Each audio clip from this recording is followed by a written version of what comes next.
మీ యొక్క సత్కార్యాలను అసూయ కాల్చివేస్తుంది. హృదయం దేన్ని కోరుకుంటుంది?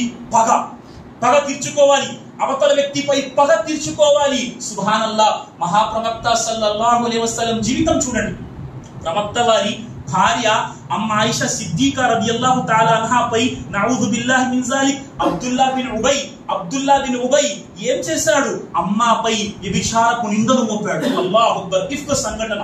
అమ్మాపై వ్యభిచారపు నిందను మోపాడు. అబ్దుల్లా బిన్ ఉబై చనిపోయాడు. ప్రవక్త సల్లల్లాహు అలైహి వసల్లం వద్దకు అబ్దుల్లా బిన్ ఉబై యొక్క కొడుకు వచ్చాడు. వచ్చన్నాడు, ప్రవక్త, నా తండ్రి చనిపోయాడు, మీరు గనక మీ చొక్కాను ఇస్తే నా తండ్రి కఫన్ వస్త్రంలో పెట్టుకుంటాను. ప్రవక్త పగ తీసుకున్నారా లేక తన చొక్కా తీసి సమర్పించారా?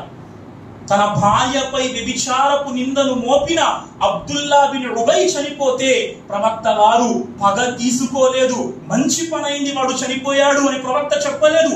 ప్రవక్త తన చొక్కాను తీసి సమర్పించారు. ప్రియులారా, అల్లాహు అక్బర్.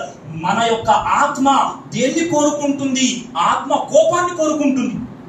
ఆత్మ ఎప్పుడైనా ఎక్కడైనా ఏదైనా చిన్న తగువైతే ఆత్మ దేన్ని కోరుకుంటుంది? అరే, కోపాన్ని ప్రదర్శించు, నువ్వు కోపిష్ఠుడైపో, అవతల వాడిపై గెలిచే ప్రయత్నం చెయ్యు. ప్రవక్త అంటారు, వాడు యోధుడు కాదు, యుద్ధములో అవతల వాడిని కట్టడి చేసేవాడు యోధుడు కాదు.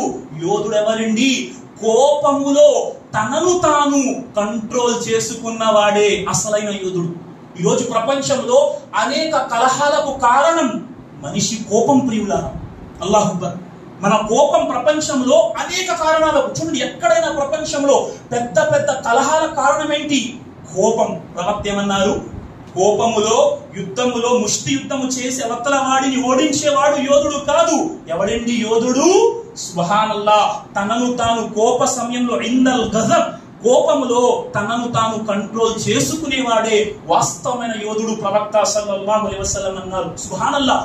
మనస్సు ఏం కోరుకుంటుంది? ప్రతిష్ట కోరుకుంటుంది. అరే, నువ్వు పెద్ద, నువ్వే పెద్దవాడివి. సుబ్హానల్లాహ్. లేదు ప్రియులారా, మనం పెద్దవారము కాదు అన్న విషయాన్ని గుర్తు చేసుకోవాలి. అనుకుంటాను, నేను పెద్ద, వాడు మాకు ముందు సలాం చెప్పాలి, నేను వాడికి ఎందుకు సలాం చెప్పాలి? ప్రవక్త ఇద్దరు కలుసుకున్నప్పుడు ముందుగా ఎవరు సలాం చెబుతారు? వారిద్దరిలో అల్లాహకు ఎవరైతే దగ్గర వాడో వాడు ముందు సలాం చెబుతాడు అని ప్రవక్త అన్నారు. మరి సలాం చెప్పి అల్లాహకు దగ్గర అవుదామా, లేకపోతే నేను పెద్ద అని అల్లాహ్ యొక్క పుణ్యాలకు దూరం అవుదామా? సుబ్హానల్లాహ్. ఈ మనస్సు దేన్ని కోరుకుంటుంది? పేరు కోరుకుంటుంది, ప్రతిష్టను కోరుకుంటుంది. ఎవరైనా గౌరవం ఇవ్వకపోతే విపరీతంగా మనస్సు ఏమంటుంది? అరే, నిన్ను వాడు గౌరవించలేదు. మనల్ని ఈ